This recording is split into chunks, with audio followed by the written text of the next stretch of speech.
Shotgun with Charlie.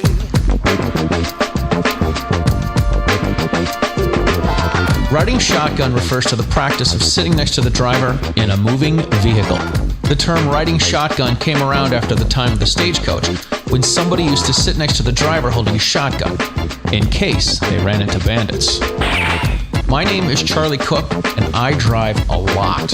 I like to talk to people while I'm driving, so I interview people in my car while I'm driving. Welcome to Riding Shotgun with Charlie.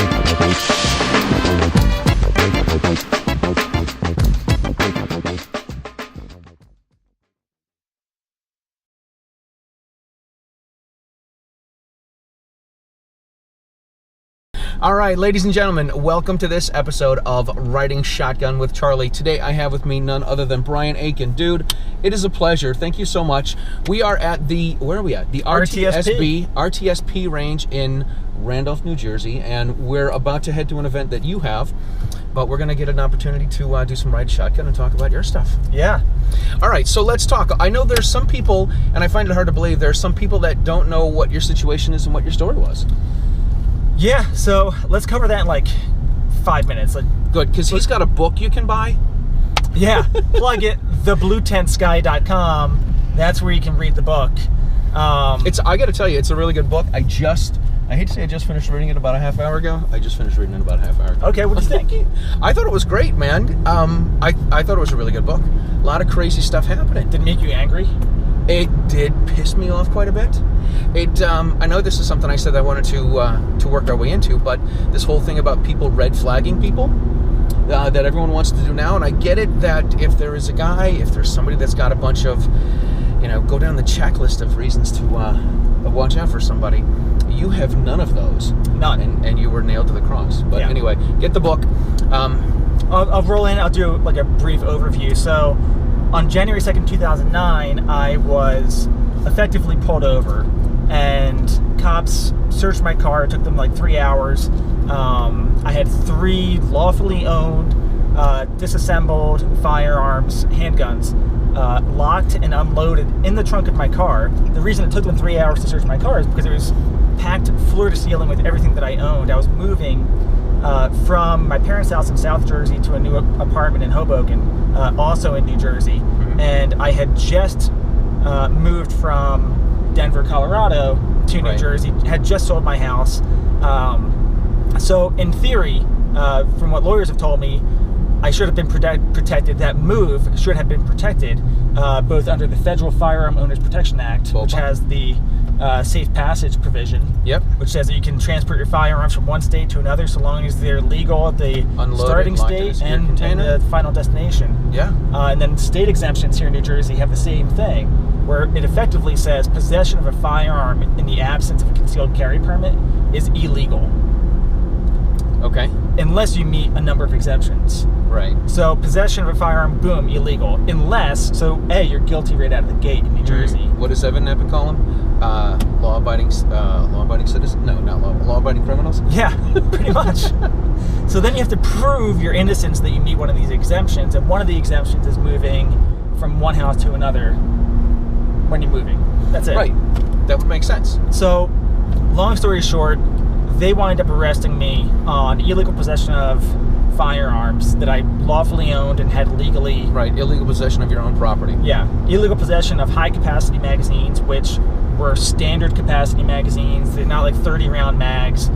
These are the ones that came with my tiny little Walther PPKS. I don't know. They're not like 30-round magazines. I don't even have a problem with 30-round magazines, but even if people were like, oh, he's traveling around with these huge magazines, he had high-cap magazines, it's not true. And then illegal possession of hollow point ammunition, which is the last standard defense ammunition. It's safe in that it's not supposed to go through intended target and continue into someone else. Won't over-penetrate through individuals, won't over-penetrate through drywall. By the way, this is what the police carry. Yeah. Right. And it's legal. In New Jersey, you can go to the store and buy it, and you can take it from that store back to your house. You can take it from your house to the shooting range. Can you take it from your house? You can. You can take it from your house to go hunting. Yeah.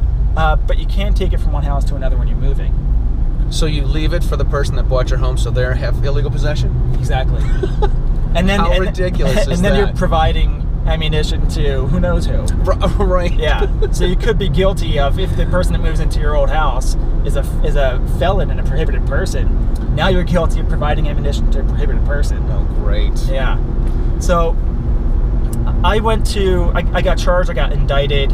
I got pretty much railroaded, and the judge was telling me that, having guns in New Jersey is illegal.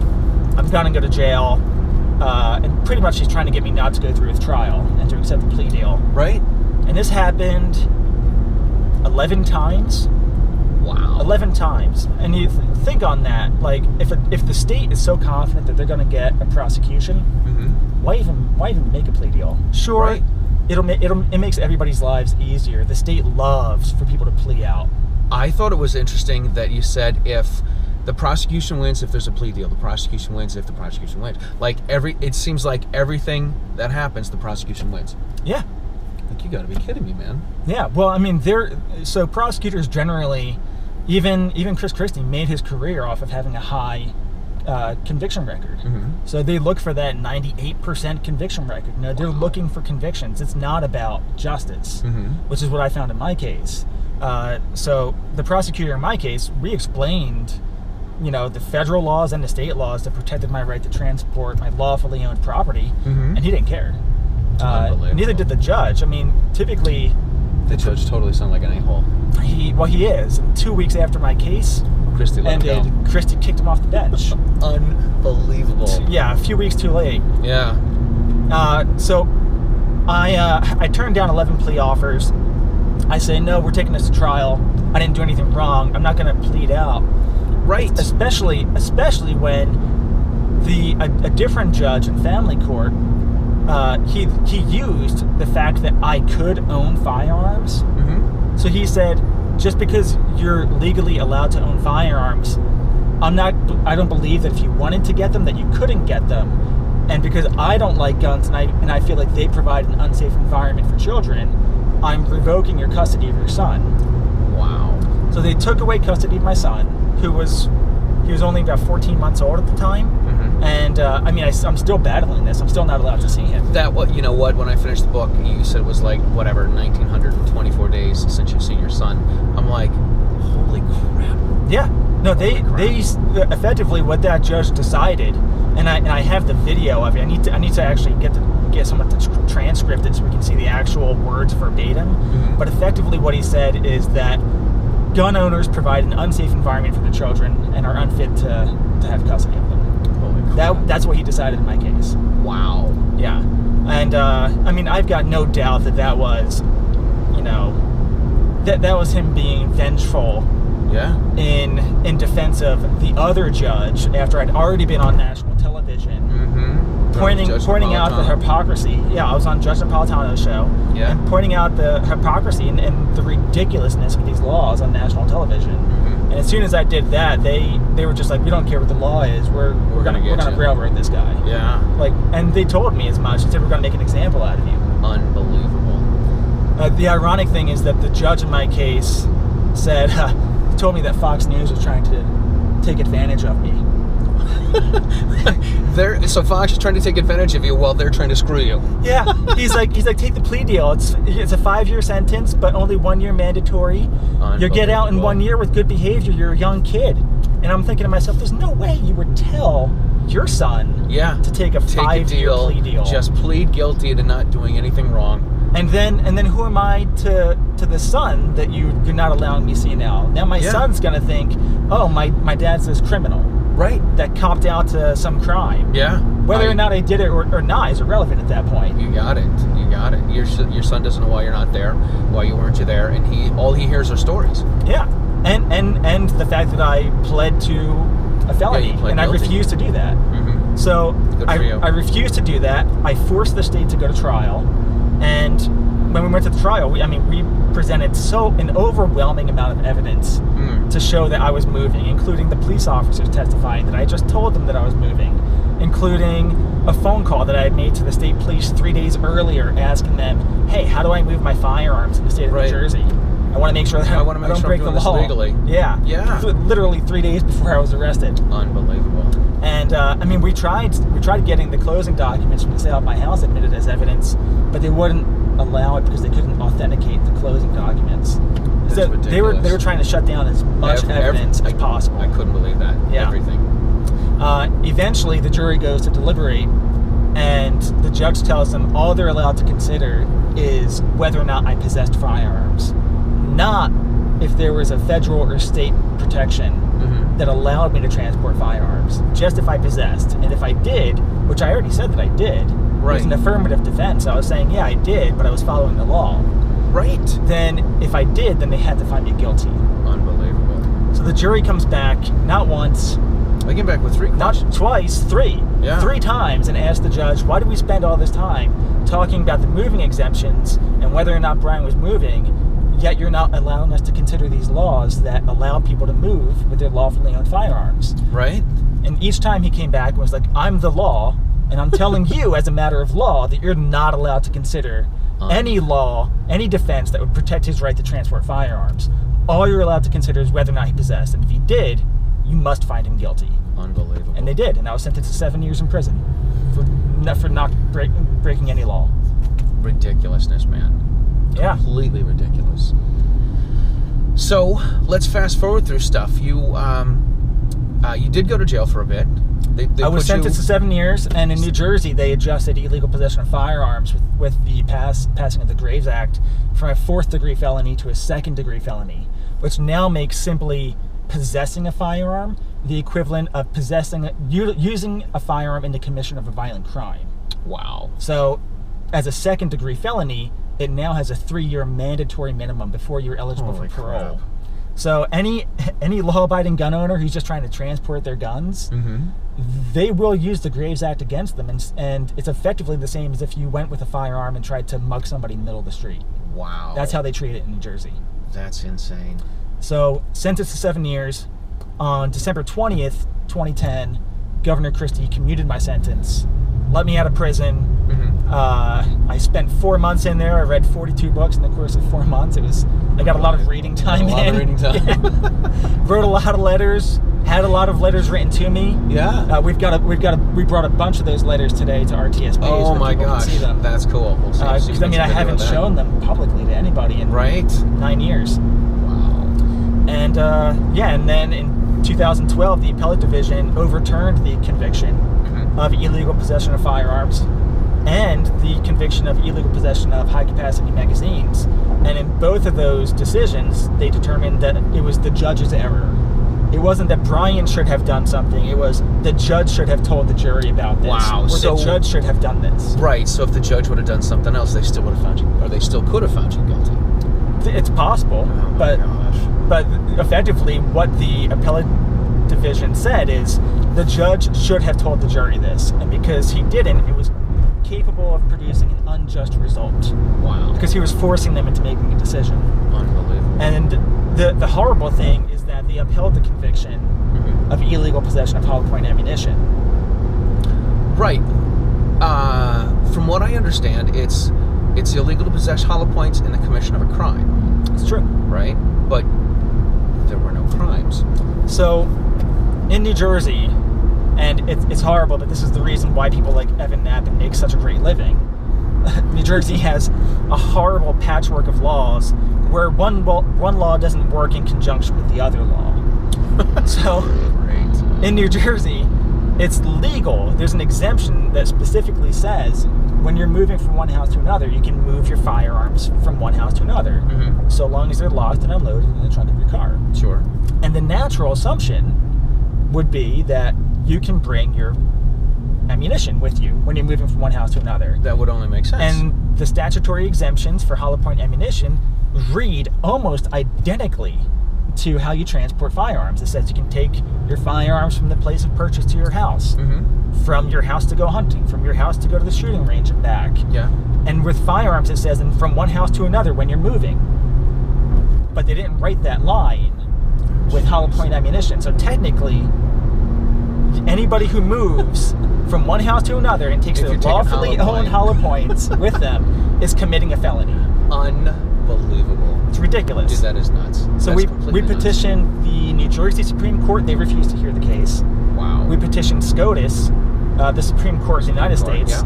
and they refused to hear the case.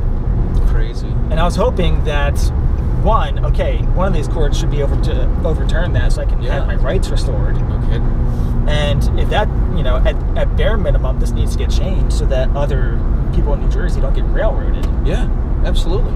But that didn't happen. Unfortunately, in January of this year, 4 days before Governor Christie left office, he granted me a full and complete pardon. So, I mean, it looks like I can vote now. It looks like I can own guns now. Like things That's are. cool. Well, that's good. Things are changing rapidly for me. But Right. but that law is still on the books. Unbelievable. Now, I thought this was interesting. There's a difference between pardoning and clemency. I found that out from reading your book. Yeah. So pretty much like there's an umbrella which is called executive clemency. Okay. And underneath the umbrella of clemency, you can have a number of different things. One of those things is a commutation of sentence, Okay. which is what he did for me in 2010. Mm-hmm. One of those other things is a pardon. And a pardon, like for practical purposes, has the effect of saying, I'm guilty. you're guilty, but we're forgiving you for your crimes. Right. And so in 2010, when I was petitioning the governor, I didn't petition him for a pardon because I didn't want to be forgiven for Right. anything. 'Cause I you're wanted to go to doing the it wrong. appellate division and I'm gonna get in an accident. yeah, it's Jersey drivers, man. I'm telling you. I know. How do I You get don't out have of where anything we're in the going? trunk, do you? Well, we're in Jersey. I had a couple of bodies. You were in northern Jersey, so you fit in. Right. I got a small car, so it's, I had to cut them in half. Yeah. Ooh. Gruesome. Right. Anyway, I apologize. So you pretty much have a pardon and a commutation of sentence. I got both. But I didn't want the pardon at first because I didn't want to be forgiven for anything. I wanted to go and fight them. Yeah. I wanted to take the fight to the state. I wanted to take it to the appellate division. And so many courts just decided they didn't even want to hear my case, and they have the discretion to say we don't want to hear that. Unbelievable. All right, we're making a U-turn here. Cool. Don't tell anyone. Or not. Crap. This place is You can bang a UE right here. Right. There you go. Right. Rock and roll. I mean, the good thing is if any police officers pull us over, they might be on their way to RTSP anyway. Well, that would be great. So it's probably like, Do you know who I have? just follow us. We're going to the same spot. We're going to the same place, man. Come on down. So what have you been doing since all of this? This is done. Your book was finished in 2014. Yeah. What have you been doing since then? Just working hard. You set out to be an entrepreneur. You've traveled a lot. You've worked all over, all over the place. Yeah, I work with a lot of awesome brands, and by and large, I've worked for some of the world's biggest public relations and advertising agencies, and wow. They're pretty amazing because they pretty much just are like, well, let's look at like the merit of your work. Right. And let's not look at what any of this happened. political Right. stuff and how you got railroaded. Yeah. So that's been fantastic. But yeah, I mean, I've been salmon fishing and fly fishing out in Alaska. I do a lot of alpine skiing. I do a lot of traveling. That's I'm really awesome. excited to say that I just booked my first hunt in almost a decade. Wow. Because I haven't been able to possess a weapon. Right.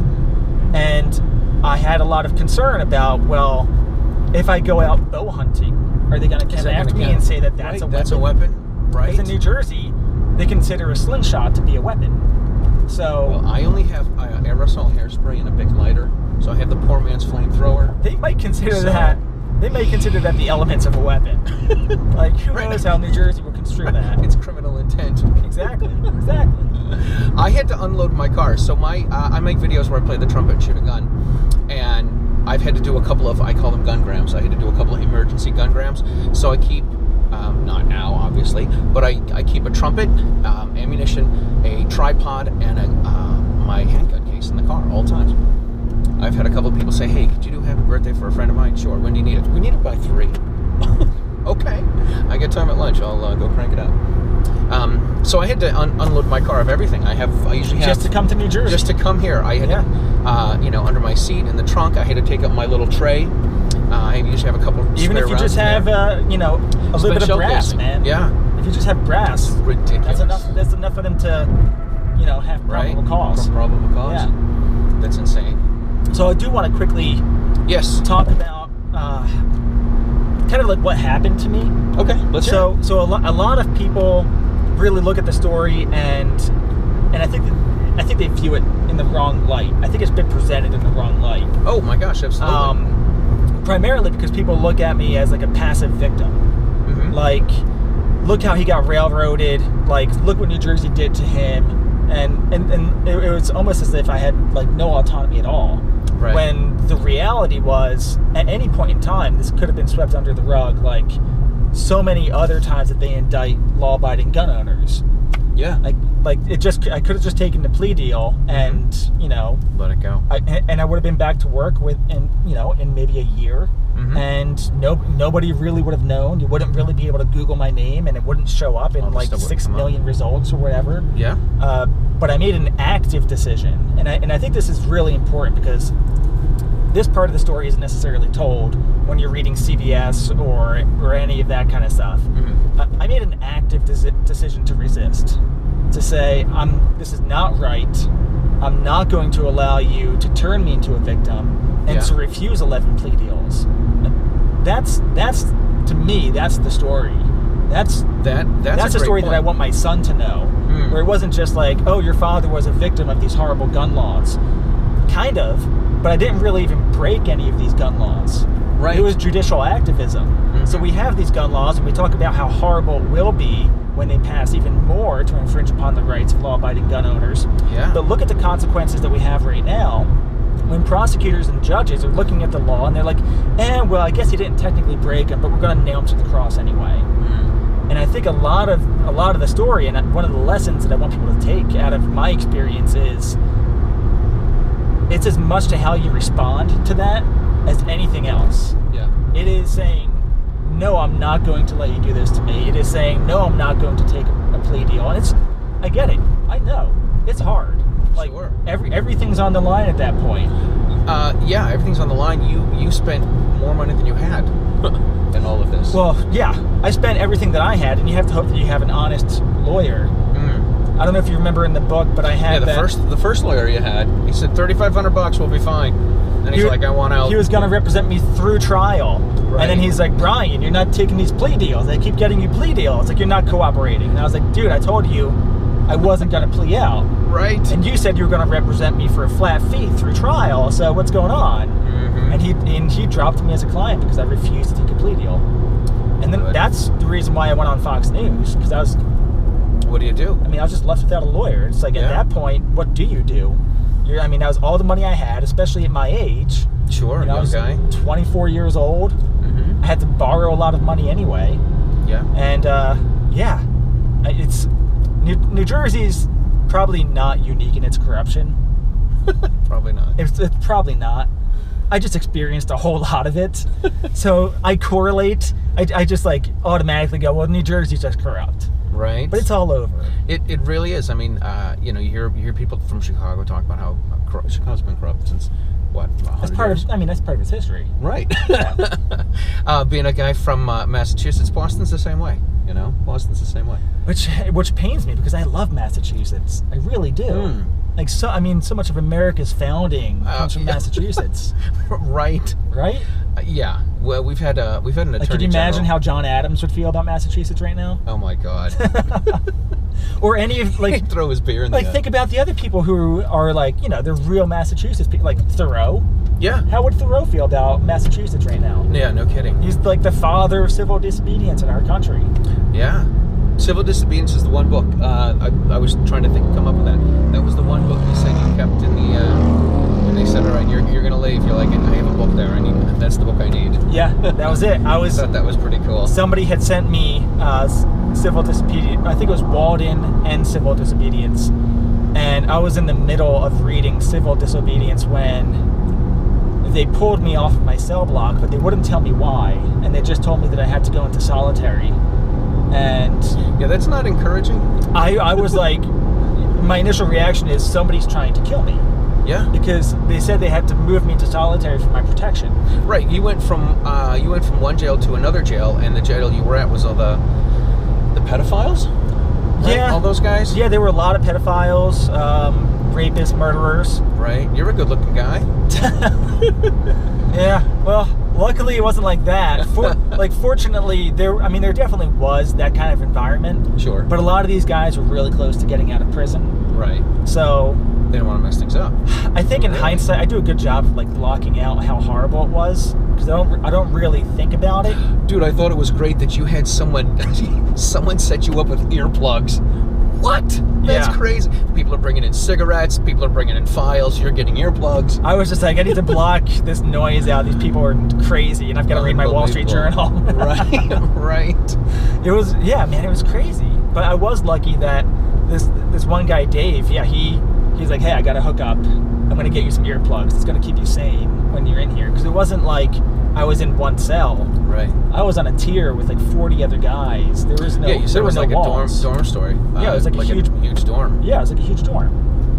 That's wild. So, yeah, I look back and I do a really good job of like blocking out that trauma. Sure. And we were going through my wife and I were going through a lot of the letters that I had written and that people had written to me when I was in prison, just, in the past day or two, preparing for the event today. Mm-hmm. And I was saying something to her about how, yeah, like, I guess it wasn't really that bad. And she's like, that's not how these letters read.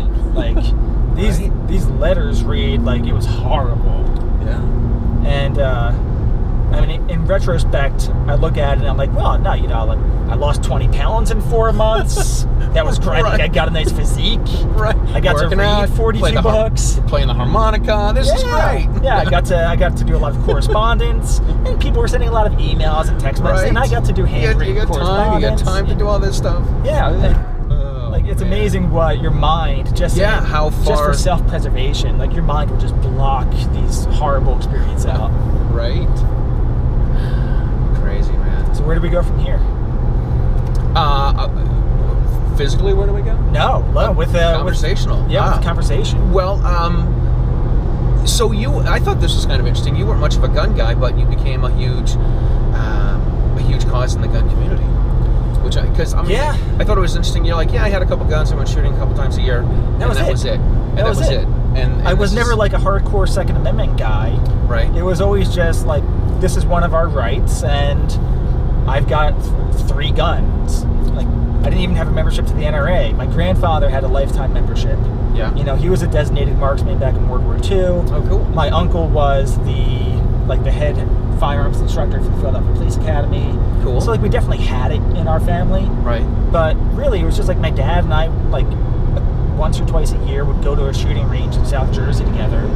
And, that was kind of it. That was it. Yeah, and it was something that he had done with his father. Yeah, so you're passing that on. Yeah, but it was never it was never something that I was like a big like Second Amendment guy. Like, hey, we have to protect this and preserve it, because I didn't think that it was ever under attack. I got into it by default, and I got into it because I became a father, and then I've been a teacher for a long time. So I got to the point where people were like, hey, we're gonna go teach some people. You want to help? Sure. And then I became an instructor. That's how I got into it, and then I don't know. I guess somehow became an activist by doing stuff. Well, but it's interesting how we get to this point where it's more than just it's more than just going to the range. It's all this other stuff, this all ancillary stuff that doesn't have to do with guns, but it does have to do with guns. It's got to do about ownership and carrying and rights and. Yeah, really. I mean, I was kind of like a hardcore neocon in high school. Yeah. Like, if the establishment said we should go to war, we should go to war. Like, I fell in line. Like, that's just who I was. And I've since reevaluated, like, after the experience that I've gone through with the state, I've reevaluated my position to try and be as consistent as possible, no matter how difficult it is for, like, me individually, right, to make sure that nobody has their rights infringed upon, so long as they're not hurting anyone else. Right. So, like, it's really challenged me in my philosophy of freedom, where it's like I can't just be demanding my freedoms out there. Like other people, as ridiculous as I think their causes might be, they have to be free to be able to do those things. Oh my gosh, absolutely. Yeah, but it was one of those things where I didn't necessarily respect that when I was in high school. And after seeing the consequences of when one person's or one group of individuals' rights can be infringed upon, they can take them away from anybody else. I don't care about their rights, whatever they're out there marching or protesting for, they're absolutely not going to care about mine. Yes, that is a two-way street. You know, we really have to respect other people's rights, even if we don't agree with them. That's cool. We have to let them say what they want to say. Yeah, absolutely. Even when it's ridiculous. Like I'm a firm believer in freedom of speech. Yeah. Like I think it's core and fundamental to who we are as a country and individuals in this country. And I've got people now posting that like, oh, we hope that when you get your gun, you shoot yourself. Or thanks. Yeah. Or like when I posted about like how AR-15s generally aren't really used in mass shootings, somebody posted, well, I hope that your child is the first one to get shot. Yeah, it's like, what did I do to you? Like, I'm just trying to present facts. Yeah. And I support their freedom of speech, even if they're crazy. And, you know, maybe that's why we have some gun laws, actually, to keep guns out of the hands of liberals. Kidding. I don't dislike all liberals. I'm just... Right. I've talked to some friends of mine that have told me, you know, I tell them I'm into gun stuff and shooting and carrying and instructing and so on and so forth. And they always turn into, well, you know, if some guy cuts you off, are you going to, you know, go shoot him? Like, what are you, crazy? What are you, nuts? How do you even make that jump? I have no idea. But I always look at these guys and I say to them, maybe you're not smart enough to have a gun. It's a logical fallacy. Like, they just make a wild jump. Right. And with all the stuff that's going on in the world these days, with all the misinformation that the media puts out there about guns, about bump stocks, about semi-autos, like, well, how come they're going after these military-grade ARs? And ARs aren't what the military carry, but they're not going after a Mod Deuce. They're not going after a Barrett's. They're not going after the Remington 700. They're not going after any of that stuff. Mini 14s. Yeah, they're not going after Mini 14s. Are they going after Mini 14s? No. Good. It's a great rifle. It's great. I did see a picture of, I want to say I saw a picture of the French military or French police officers carrying a Mini 14. Yeah. I believe it. I'm like, I know, right? I mean, maybe not the best, but yeah. Right. Because they can't have anything that looks mean over there. Yeah. Well, you give it a Woodstock. Right, a Woodstock, and it doesn't mean anymore. It doesn't look mean. All of a sudden, it's like shooting Nerf bullets or something. Right. Like, oh no, it's got a Woodstock. It's not lethal. Oh, it's okay. Those only shoot deer. Okay. Yeah. It's crazy, man. Crazy. So what's going to happen at this event that we're going to today? I'm hoping to get some video there. Yeah. Maybe talk to a couple people. So this is exciting. I've heard a lot of people are coming in. Evan Nappin's going to be there. Oh, cool. His firm represented me through... I mean, after I went on Judge Napolitano's show and was like, hey, I need help, that's when the NRA stepped in and they began funding my criminal defense. They funded my appeal. They funded my petition to both the New Jersey Supreme Court and the Supreme Court of the United States. And Evan Nappin and his firm, whether it's Richard Gilbert, Lou Nappin, David, like... I mean, they've just been there from the beginning, really. Yeah. So Evan's going to be there on behalf of Law Shield. Yes. Which is great. Yep. And Larry Pratt of Gun Owners of America. Yeah, very cool. He's flying in for it. That's cool. Two of the things that I'm most excited about are, you know, I haven't had guns. Right. Since they were confiscated in 2009. Yeah, January 2nd, 2009. So we're talking about over 9 years. Unbelievable. So today, in theory anyway, I'm being presented with... I was wondering about this. I'm like, how are they going to give him guns in New Jersey? So in theory, I'm being presented with my first handgun and my first AR since having my guns confiscated. But they're going to be transferred to an FFL in Pennsylvania, where I now live. As soon as I got pardoned, I moved out of New York City and found a great opportunity in my industry in Pennsylvania and was like, awesome, time to move to a free state. I can own guns. My wife is 6 months pregnant. We can go and live your the American dream out in Pennsylvania. Absolutely. So yeah, so those are some of the big things happening. We've got some pretty cool swag. Very cool. So I don't know did you see the T-shirts and the hats and everything? I saw a picture of the hat. I saw a picture of the hat online, and I saw you messaged me. I didn't see the cookies. You said your wife said I could have one. Yeah. Oh, you definitely can. I didn't see the shirts. I saw you. You messaged me this week and said that the shirt place was not going to do the shirts. So the shirt, man, everybody has been trying to shut this down. Facebook refused to let me advertise it. Right. So at first they said that they were rejecting my ad for this event because I was trying to sell guns. Which is crap. And it's like, I don't sell guns. Like, sure, I'd love to start a gun company eventually. Sure. Like, that would be like the ultimate reversal.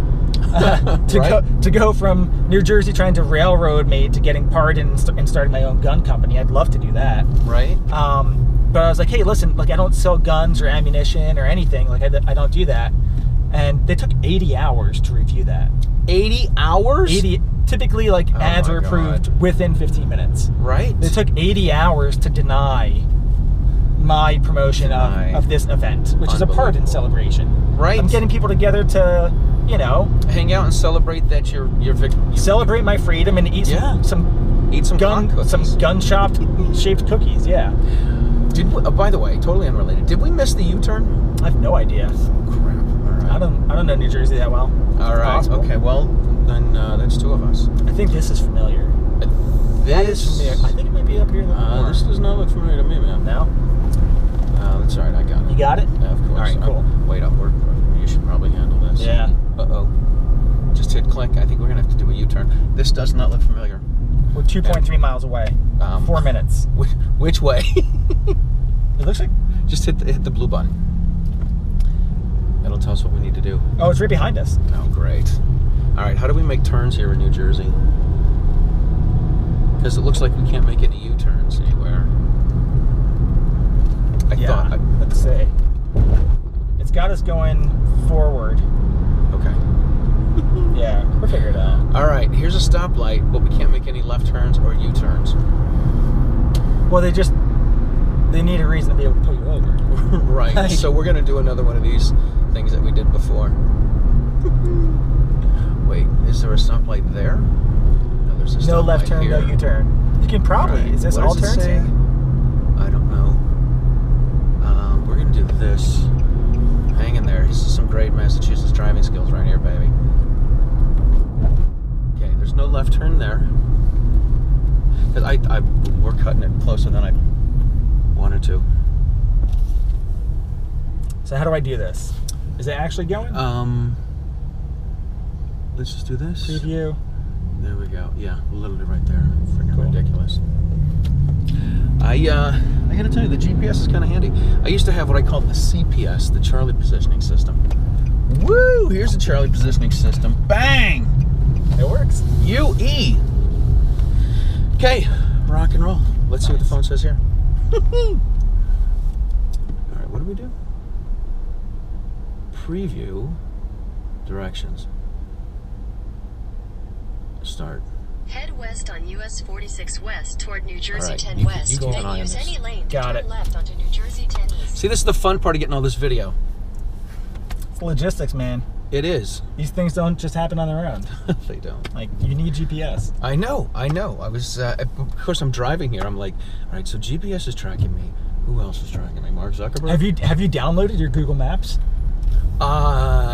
Did Did you know that you can? What do you mean download it?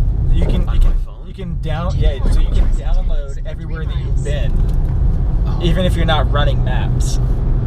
Whoa. It monitors everywhere that you go. Yeah, no, I haven't done that. And then you can log into Google and pull it. I don't want to see that. I'm not that I go anywhere wrong. And I'm sure you've logged into Facebook to see how they identify your political preferences and everything. I've seen some people post about that, and I haven't done that. Yeah, so that's the industry that I work in. Oh, great. Yeah. Which is like, hey, listen, for all you judges out there, right. I know everything. Right. I work in digital marketing. This is also a two-way street. I know who you sent that nude to back in 2007. Oh my. Like, think twice.